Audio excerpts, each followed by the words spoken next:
In spite of the fact that a Trinitarian interpretation of Genesis 1:26 is supported by the immediate and broader context of Scripture and was believed by many pre-Christian Jews and all the early Christians, a number of other views have come down the pike and are popular among anti-Trinitarians. Most of these views have gone the way of all the earth, but two are still with us and deserve a proper burial. The first view on offer is known as the plural of majesty or royal we interpretation. On this view, when God said, "Let us make man in our image according to our likeness," he wasn't referring to his word and spirit, as one could surmise from the context, but to himself, much like the Queen of England, who famously quipped, "We are not amused." But there are several problems with this interpretation. First, although this view is wildly popular, it's altogether rejected by Hebrew scholars as a viable explanation. While one could loosely use the phrase plural of majesty as a way of referring to the Bible's use of nouns like Elohim for God, which is technically plural in form but ordinarily functions as a singular, this isn't true when it comes to verbs and pronouns or certain participles in Hebrew, such as one finds in the underlying Hebrew text of Genesis 1:26, or companion texts like 3:22 and 11:7, where God likewise speaks in the plural.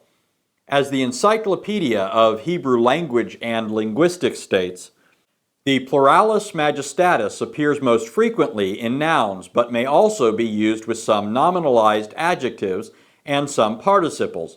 There are no undisputed examples of a pronoun or a verb displaying the pluralis majestatis.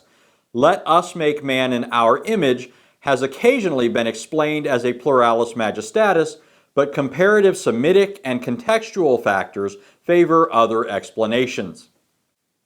As well, Gerhard Hazel, a professor of Old Testament at Andrews University, has also rightly pointed out there are no certain examples of plurals of majesty with either verbs or pronouns.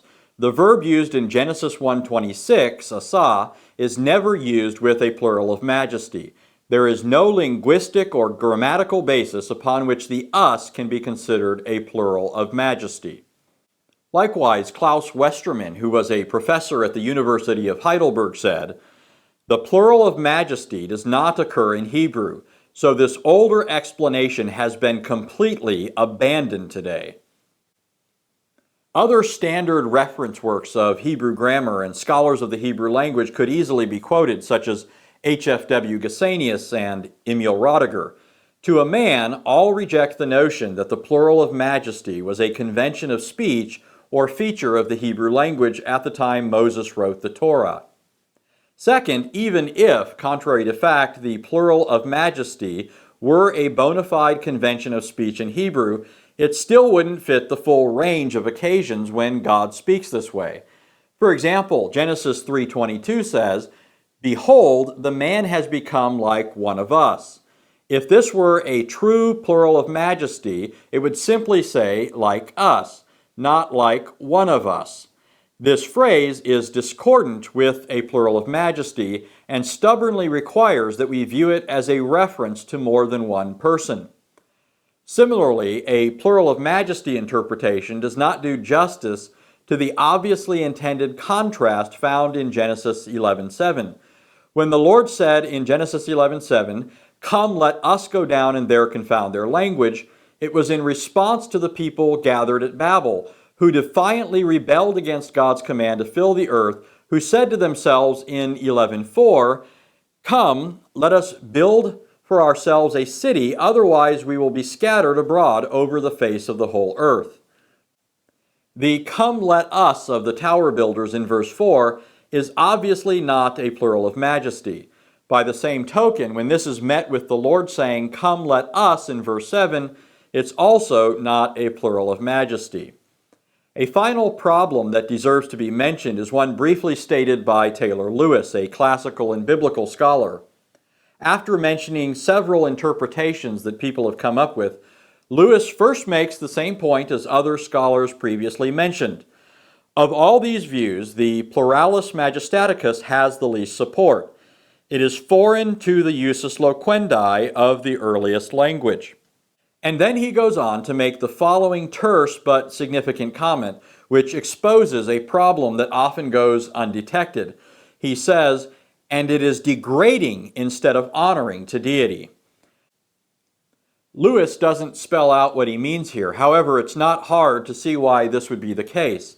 If God is only one and not both one and many, that is, one in being but subsisting in a rich diversity of attributes and persons in perfect unity, as in the Trinity, then speaking of him in the plural so as to make him appear majestic is actually a way of tacitly saying that he isn't really all that majestic.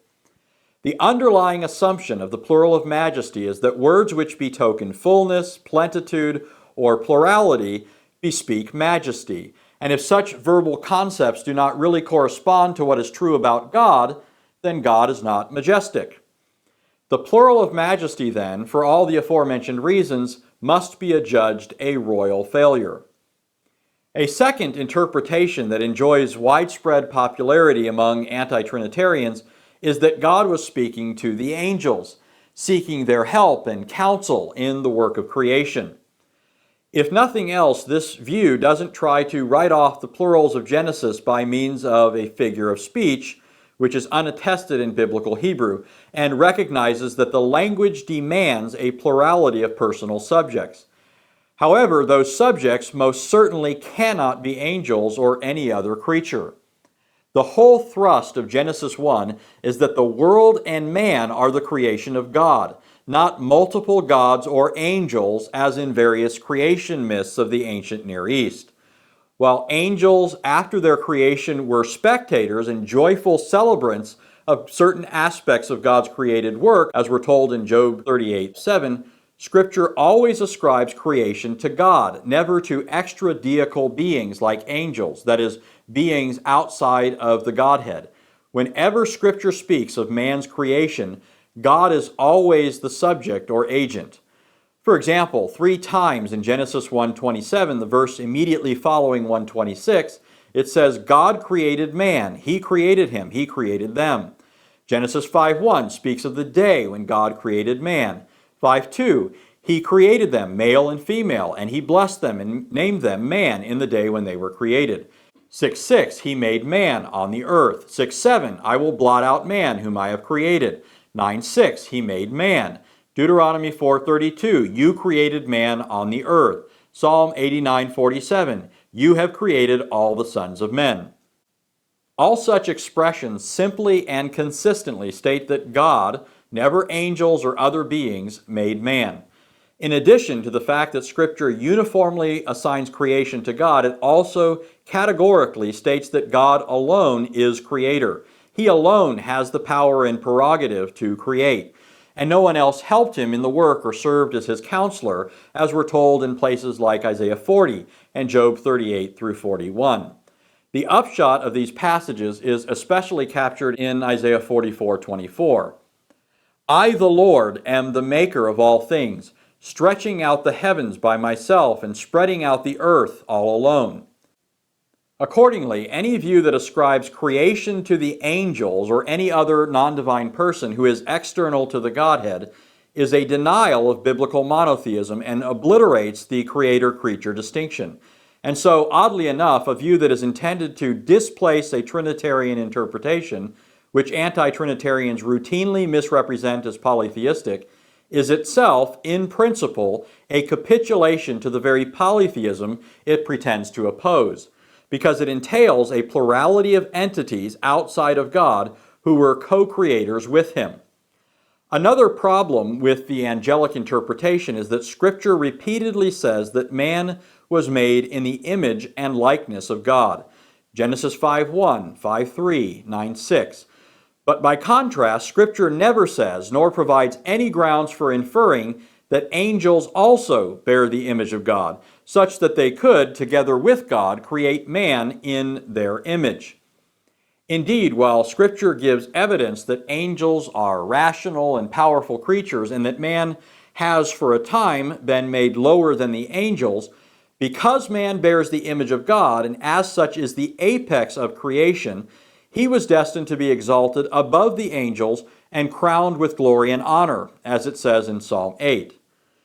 For these reasons, the angelic interpretation also must be rejected.